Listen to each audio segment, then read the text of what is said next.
Your people watch you like a hawk.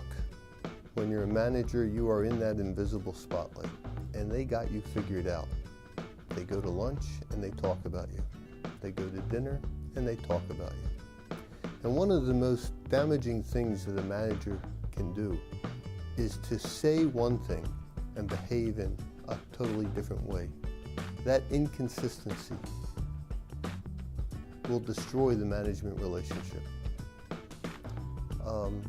There's one manager I worked with years ago who was very smart.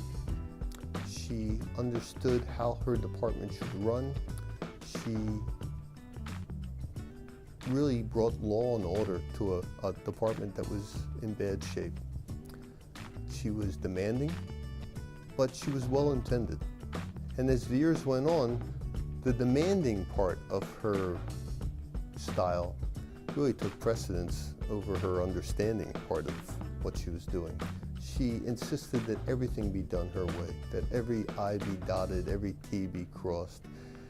And her people were getting exhausted because she had a way of usurping the oxygen from the air. To have a conversation with her, her managers would report was an anxiety-provoking situation. It was like a deposition. It was like an interrogation. She started realizing that the comments that people were saying about her were not pleasant and that she needed to make some changes. But rather than asking people what type of changes she should make or what it was about her style that was getting in everybody's way, she decided to do it herself, and she called all of her managers together and she said, "What are the things that we should do to improve our organization?" And everybody just sort of rolled their eyes and said, "Okay, one more time, let's try to tell her what she wants so we can get out of here." So they came up with all the wonderful words. We should communicate more, we should share best practices. They came up with every term that seems to fit management theory of the day, and she wasn't buying any of it. And finally, one person in a moment of just exhaustion said, "Why don't we care more?" And she said, "That's wonderful. Let's have a caring culture. I decree that we have a caring culture. And this group, you'll be responsible for defining a caring culture." And she said, "And you folks, you'll be responsible for measuring our success with a caring culture. And this group, people are hiding for the hills at this point in time, you're going to be responsible for how we're going to celebrate a caring culture." And over the next 2 months, our manager went to every one of these meetings and told everybody what they were going to say and what they were going to do. And after 2 months, we had a declaration of a caring culture. And everybody signed the declaration. And it was done. And it was a complete waste of time. And a few weeks later, I went to visit this manager. I was hoping that maybe what I feared wasn't coming true. Odder things have happened. So I'm sitting with her, and I wasn't with her for more than a minute or two when she turned to me and said, "Craig, what do you think of our caring culture?"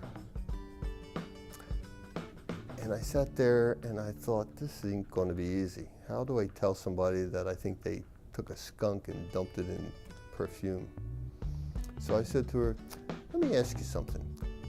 What would you do if I wanted you to create a cursing culture?"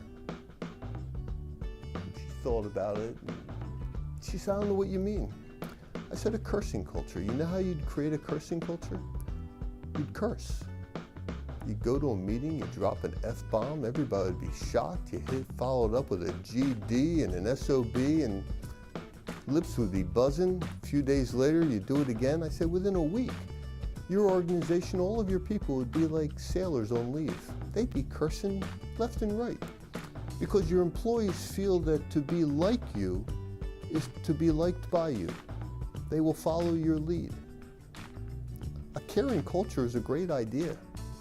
But the way to create a caring culture is not to create all these teams and make it appear that everybody's contributing. The way to create a caring culture is to care. Give people a break. Listen to their ideas. Use their suggestions. She was not real thrilled with the feedback. But it's the right thing to do. Your people watch you carefully.